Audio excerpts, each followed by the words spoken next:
Hi, welcome to another interesting video of the parts integration series. So this is the fourth video in the four-part series, and this video is about Gen Z versus the older generation. So with all the things that are happening in our nation and of course in the entire world, this topic would be really interesting, and we'll be going really deep into this. And it's okay if you haven't watched the previous three videos. I'll be giving the essence of what parts integration is, and then we'll be applying it on this topic.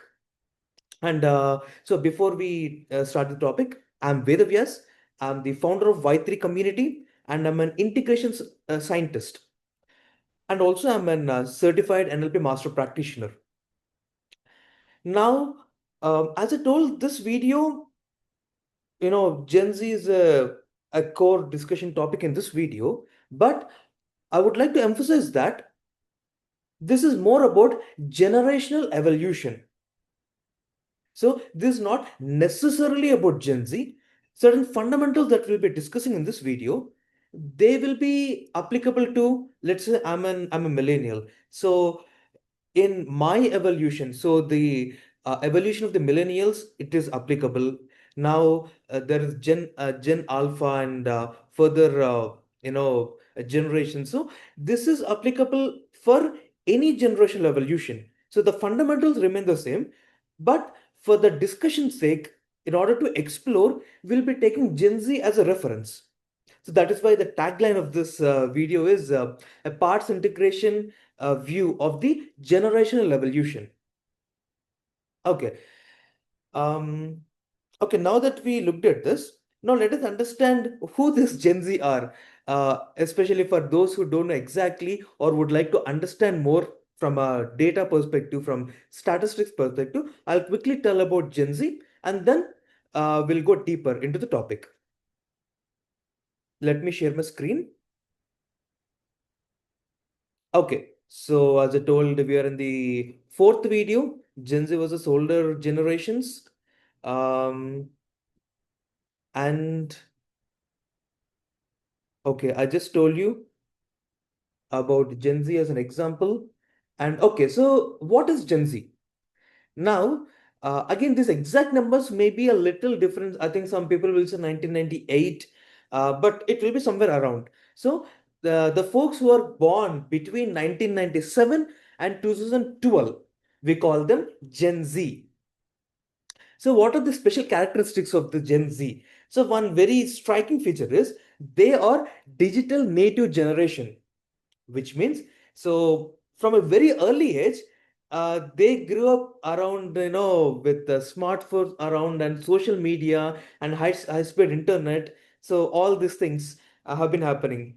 So for example, when I was in my high school, I think that is the time when all our classmates were talking about Orkut and all these things.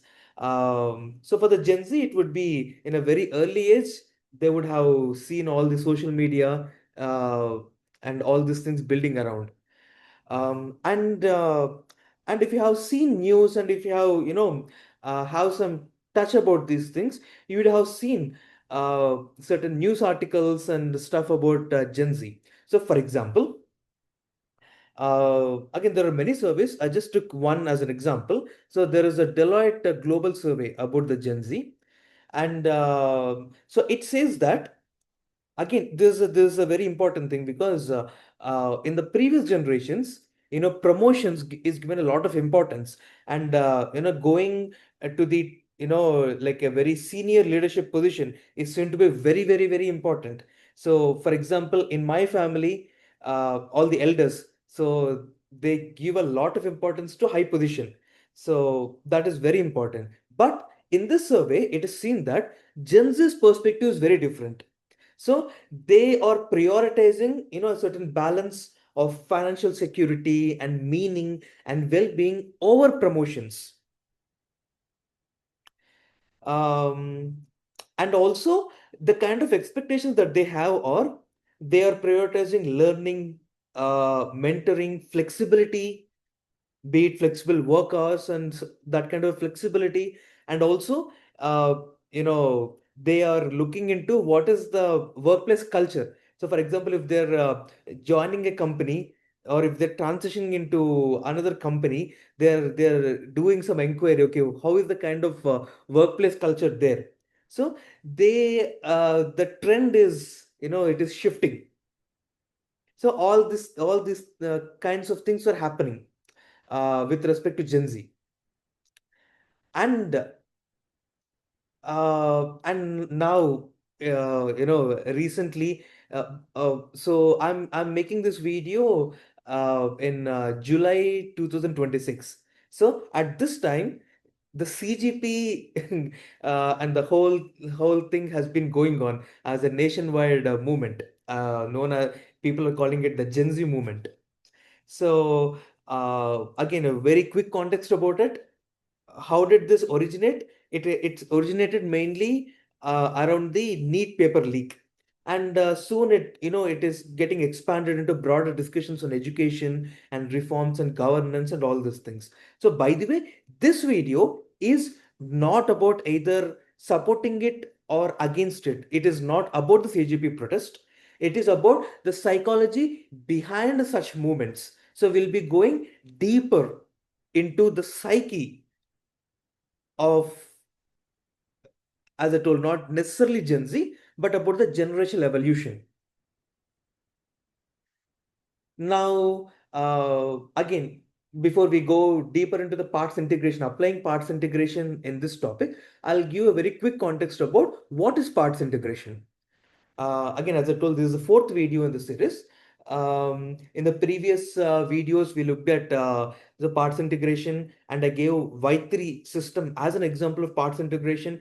And we looked at, we applied parts integration in the social context, which becomes the third alternative. And we looked at the, Stephen Covey's work in that direction, Seven Habits, Eighth Habit. And also we took Nelson Mandela's example. And in the third video, we looked at the US and Iran conflict, and we applied parts integration there. So we looked at parts integration using many real life examples. In this video also, we'll be applying the parts integration in this context. And what is parts integration? Now now many times we have conflicting parts. It can be within a same person having conflict uh, about two different aspects, or it can be in a social context where two individuals or two groups are having conflict. um, so now, for example, in this context of the Gen Z was older generations, so at least on the surface level, it looks like there is a conflict between freedom and structure. So freedom and structure. So in parts integration, what we do is we go deeper. We try to understand the underlying positive intention behind this, and the underlying positive intention behind this. So what is that core positive intention? What are they trying to achieve? What are they trying to express? What are they trying to do? So we identify that underlying positive intention, and then we integrate those two underlying positive intentions. So in a way, to tell that in a simple way, that is what parts integration is. So we'll be applying that in this topic.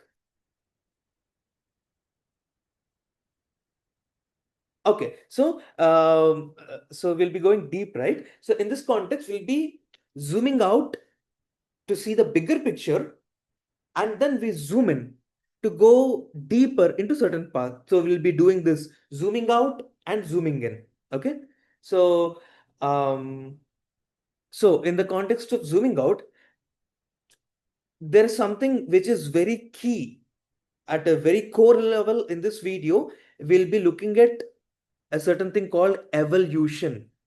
So even my understanding of evolution has been evolving over the time.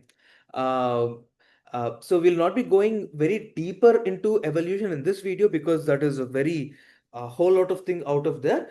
Uh, uh, so I'm doing a special series, just like how I did the parts integration series. I'm doing it now. I'll be doing evolution lens, especially on evolution. But for the sake of this video, I'll be using one certain framework of evolution, which is from Scott Peck. So why am I choosing Scott Peck so again, for those who don't know, Scott Peck is author of a very, very famous book called Road Less Traveled. So, what I personally like very much about that book is it's a very good blend of psychotherapy. So, Scott Peck is a psychotherapist, and so a very good, blend of psychotherapy and spirituality, and very, very deep book. And the framework that we'll be using in this video is from another book of Scott Peck, which is The Different Drum: Community Making and Peace. So what is that framework? So that is of the four stages of spiritual growth that Scott Peck tells about. So he tells that uh, uh, there will be certain stages of spiritual growth a person goes through. The first stage is chaotic or antisocial. So again, as the name says, it's very chaotic. You don't have a proper structure and you are just very random and chaotic and all. And then second stage happens, which is formal or institutional. So, for example, a person goes to school, then he receives a formal education, and again, all these things happen. They go to workplace, and this way of you know uh, the collective working on the person, all that happens. And then there is a third stage, which is skeptic. The person becomes skeptic. He begins to question all the conditioning that has happened. So, from all that collective conditioning, the human is becoming individual again. He's trying to break from that collective mold. And we'll be going deep into this aspect in the of the stage 3. And then, of course, after this comes the mystical aspect, what we actually call spirituality, not just the belief system, but the experiential aspect. So that comes next.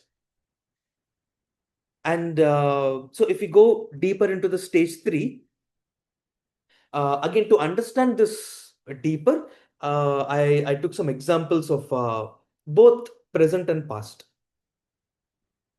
Now, for example, again, whatever we discussed in with respect to the Gen Z, those are a good example. So essentially, what are the Gen Z doing? They're kind of questioning. They're kind of telling, okay, this is not the way that we want to do things. We want to do things differently. So that is what Gen Z are doing. They're skeptical about things. Again, we saw in the workplace, so they don't necessarily like the hierarchy. And again, in the family context also, in the recent years there has been a lot of discussion in my family, and I'm sure in many families, many people would have wondered or thought about these things. There is a lot of increase in living relationships and love marriage. So previously, like maybe a decade back, love marriages are seen as they would get a lot of resistance from the family. But now families are more open to love marriages, and also the divorce cases are increasing. So like this, the family dynamics is changing because the Gen Z or the recent people, they have been questioning the family structure, and this is something that we can see right now happening. Now, if we go decades back, I think somewhere around 1960s, there was something called the hippie movement. Again, they had different names such as counterculture movement. People call it by different names. So something similar happened decades back in US. So again, they also the hippies. So the people who are part of this counterculture movement, they're referred to as hippies. So they also were skeptical, and they questioned the structure, and many of them went into drugs and sex and a whole lot of things. Many drugs such as LSD became very famous at that time, and also there are a whole lot of people who went towards spirituality. There was a spiritual aspiration to explore and to experience, and And of course there are some really prominent people that emerged out of these times, or out of those times. uh, Again, there are many people. I'm just mentioning two people: Steve Jobs and Ramdas. So Steve Jobs, as we know, the famous founder of Apple, and he's known for his think different. So probably this counterculture movement influenced him a lot to move in that direction, to create the kind of difference that he created.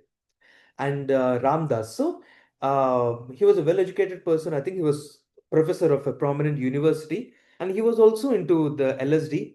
And he came to India, and he got in touch with a mystic known by the name Neem Karoli Baba, and it had a profound impact on his life.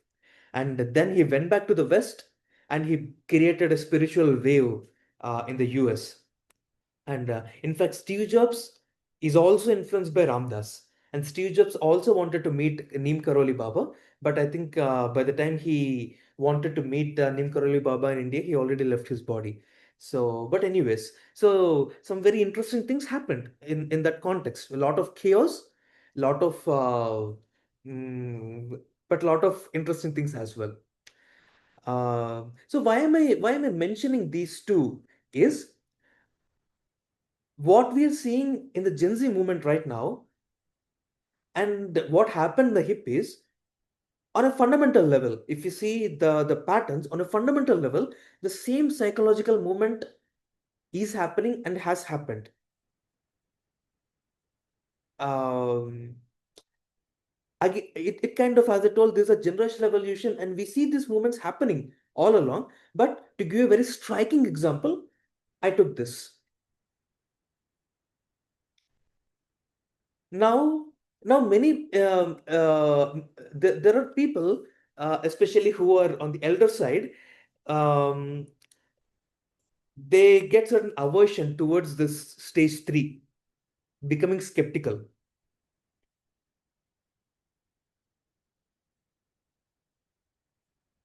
Now they have their concerns, which are also valid. So the balance here is we understanding that this is very important, at the same time not getting stuck at the stage three. So that is important. And again, if we see on a, if we again look at a certain historical perspective, there has been a lot of conflict between church and science. So all the stories about Illuminati and many famous scientists having this conflict with the church, and the church actually punishing some well-known scientists, and all the secret groups that happened. That all happened because the church tried to suppress all this scientific thoughts. So all that happened. So in a very contrasting way, if you see the Bharatiya culture, it has included a lot of diverse perspectives. So there is a we as a culture, the Bharatiya culture, we have not seen questioning something as something bad. That has been a very integral part.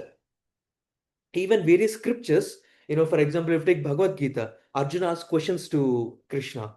If you take a lot of tantric texts, Parvati asks questions to Lord Shiva. So this questioning culture is a very important aspect in the Bharatiya culture. And in order to understand, I told about zooming out, right? So to get the bigger picture, we looked at this. Now we'll zoom in, we'll go deeper. So for that zooming in, we will look at a very interesting thing called transactional analysis. Again, first time when I heard it, it looked something like a financial thing, transaction. No, this is about relationships and human dynamics and all that stuff. Of course, this is a very, very vast thing. For example, there is something called games and transaction analysis. We'll not go into that because it is beyond the scope of our video. We'll be looking at two important concepts. So first, we look at the ego states. Now, ego states is, so as according to the transaction analysis, a person operates from mainly three different ego states: parent, child, and adult. So, again, to give a quick context about these things, uh, Okay, let me put it this way. So let's suppose, okay, if we take a child, if we take the first 5 years of a person, like in the childhood, first 5 years, he would have heard a lot of things from the authority figures, be it parents and whatever, all the stuff. So whatever is coming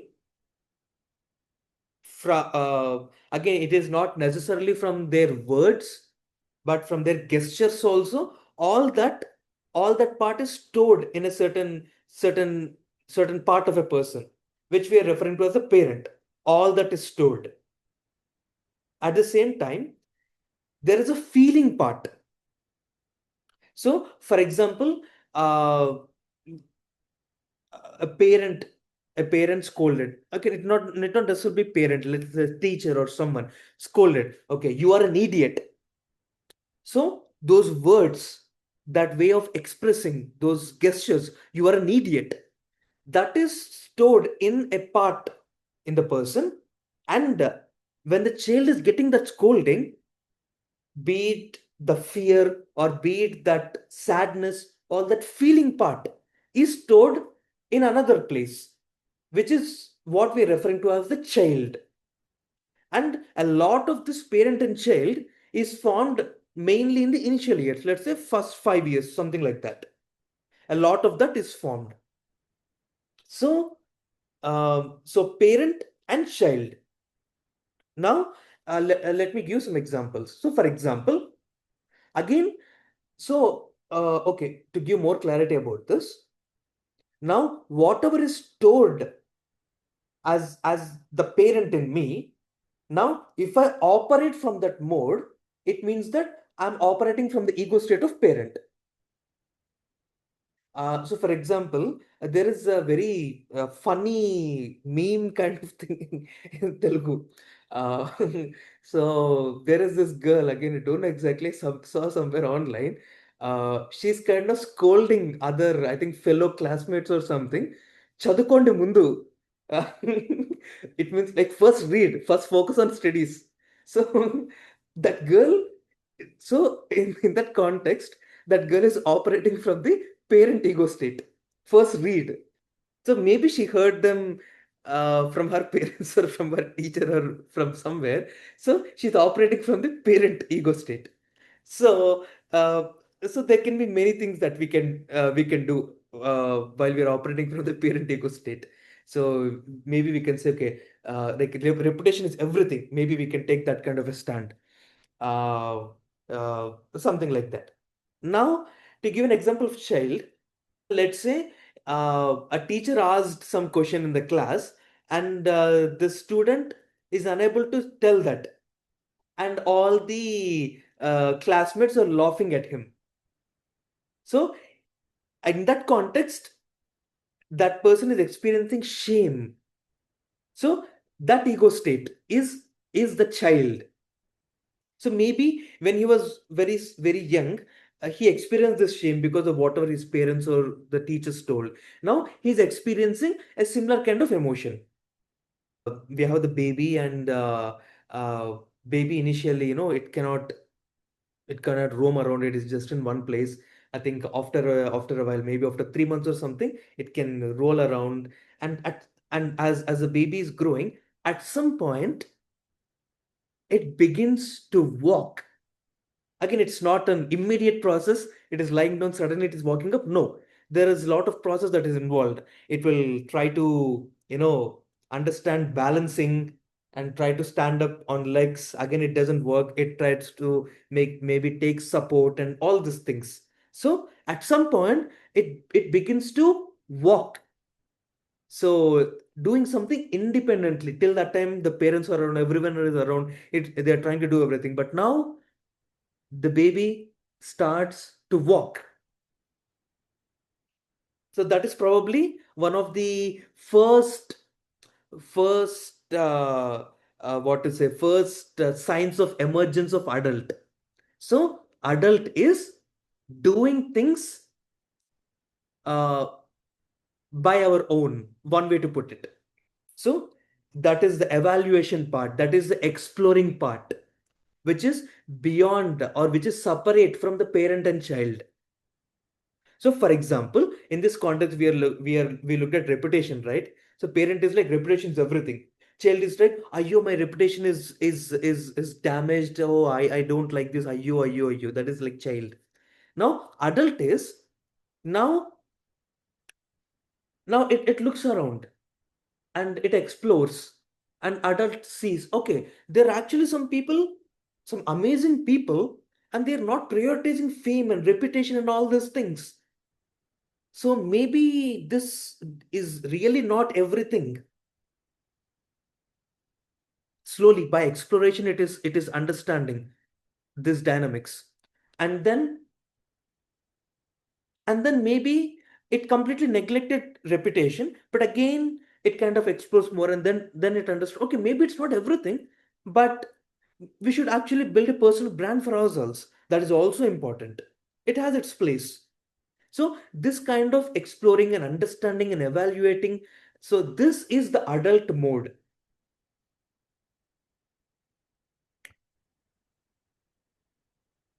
Okay, so there is a story that I'll be sharing with you next.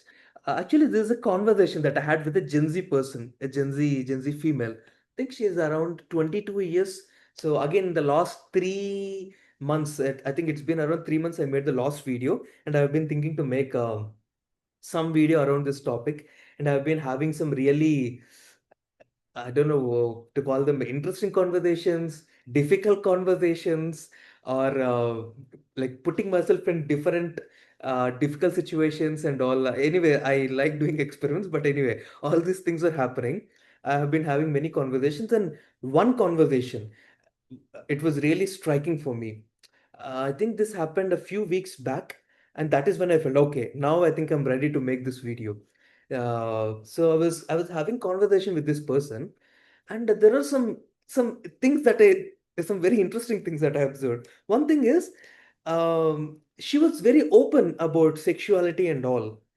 Uh, so that aspect was there, and at the same time she had a very responsible side. So she has this family responsibility that she has to contribute to her family, and this sense of thing is there, a very mature side. And also so she has a boyfriend, and she's dating, but she's very clear about the boundaries. So she's in a very healthy way, she's involving. um so I was really surprised, well, when I was talking to her. There was a very interesting combination in her. Again, why do I say this is a very interesting and unusual combination is, many people that I know and myself personally, so it took a very long time, very long time to blend responsibility and pleasure. So, for example, marriage. For a very long time, I saw marriage only as a responsibility and all that. I had a certain kind of an aversion towards marriage. To actually see that, okay, marriage also, there is a pleasure aspect, and all, to blend these two, it took a very long time for me, to see that enjoying part of the marriage. But this was very natural for her, which was very surprising for me. And I wanted to understand more, so I was asking questions and all. So she told me one thing. So she, for whatever reason, she had a lot of exposure to couple related cases. And and as she was understanding more about these cases, and the divorces and all this thing, then she understood some very core belief happened in her. I should satisfy my partner. That is the way relationship flourishes. I should really satisfy my partner. That strong belief happened. And her sexuality is built around that. So, so unlike me, which I had to struggle to bring this things together, whatever sexuality and various different enjoying life and pleasure and all and responsibility. But that beautiful blending happened to her in a very natural way. And of course, we discussed about her spiritual side and all that. So very, very, very interesting conversation that I had.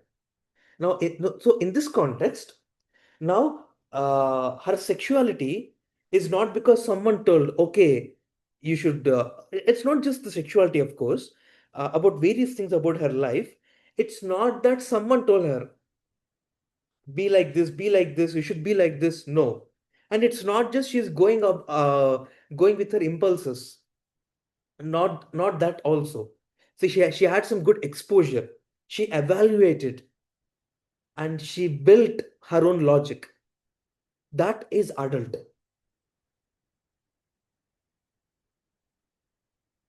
Okay, so now we look at another important aspect of the transaction analysis.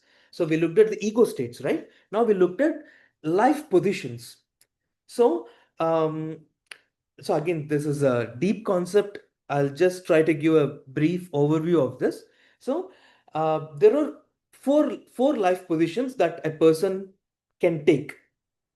So initially, again, there is a little bit of difference of you know uh, different theories within the transaction analysis. I'm going with one theory, okay? So initially, when the kid is born, when the child is born, the initial position for a certain period of time, for certain years, will be I am not okay, you are okay. Because the child is dependent. It cannot do anything by its own. Everyone has to take care of the child. So on an unconscious level, this is the life position that the child takes. I am not okay, and all of you are okay. So you are okay. And maybe um, so other life positions can develop based on the situations, which is I am not okay, you are not okay. So maybe the kid is growing, and about I am not okay, it is continuing, and it is maybe the kid is it wants to do something and they are not agreeing, or maybe it observes certain things in all the observes some nonsense around, and it has come to a conclusion. Okay, these people are not okay. So again, to give one good example, the teenage phase.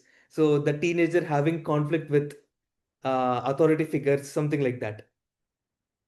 So that life position can happen. Or I am okay, you are not okay. Okay, this is a very rare life position and a very dangerous life position. So which generally is found in the criminals. So I am not okay, so I am okay, you are not okay. So this probably happens because so maybe there is a lot of abuse in the child's life, physical abuse, mental abuse, emotional abuse, sexual abuse, uh, and and when this abuse is happening, maybe there is no one around to take care of them, and they have to take care of themselves. They have to heal their own wounds, and because of all that, this life position can happen. I am okay, you are not okay, and that can lead to very very bad things, murders, serial killers, and all these things, because they come from a very very this life position is very deep in them. I am okay, you're not okay. It's okay to kill the other person. It doesn't matter to me. I'm fine with doing that because all these people are bad. The world is bad. So this kind of a thing. uh yeah. And then a very very mature life position is I am okay, you are okay.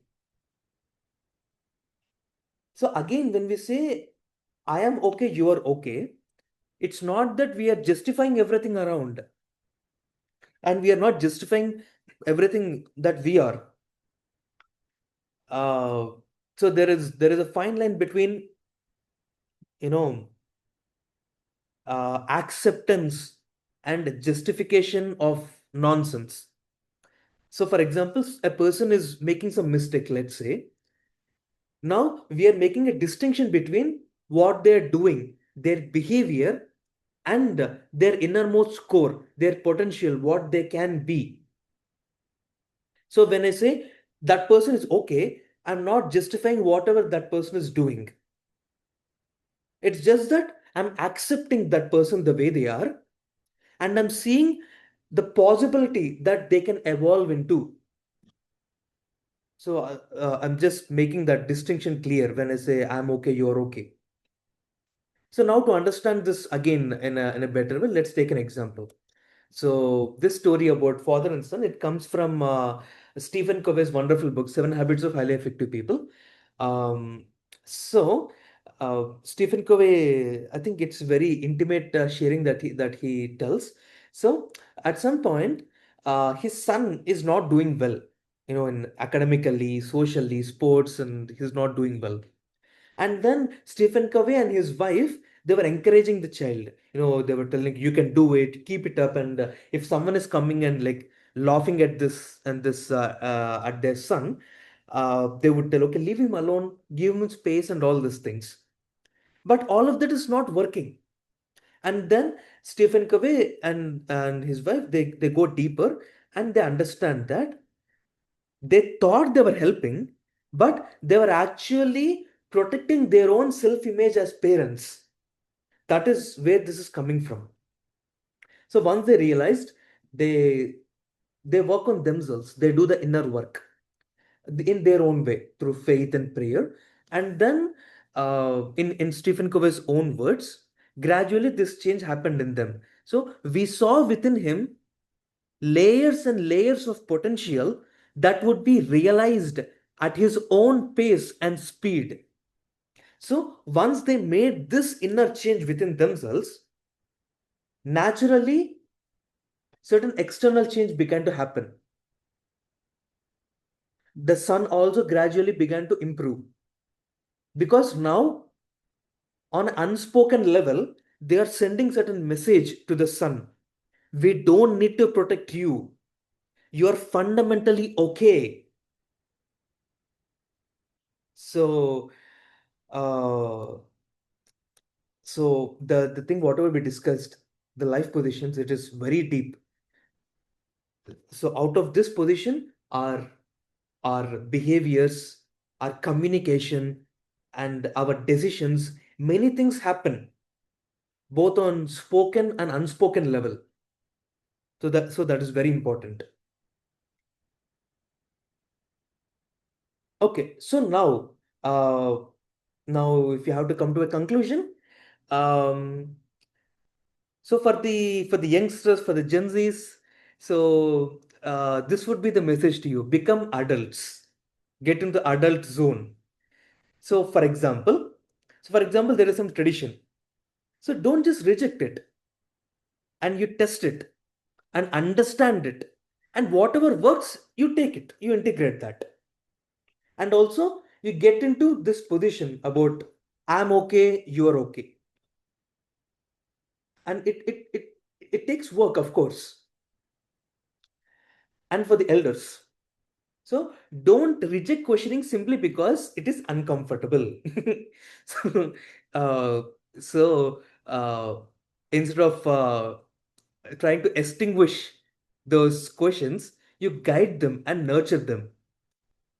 And the intention is to accelerate the evolution. As we saw, the stage three, the skeptic is important. It's just that we don't want people to get stuck there. So we help them to accelerate the evolution. And so in a way, this is what we're trying to do: the wisdom of old plus the insights of the new. And of course, as I told, the evolution lens. So I'll be making a series specifically on the evolution so that we can go even deeper and deeper. So what are your insights from this video?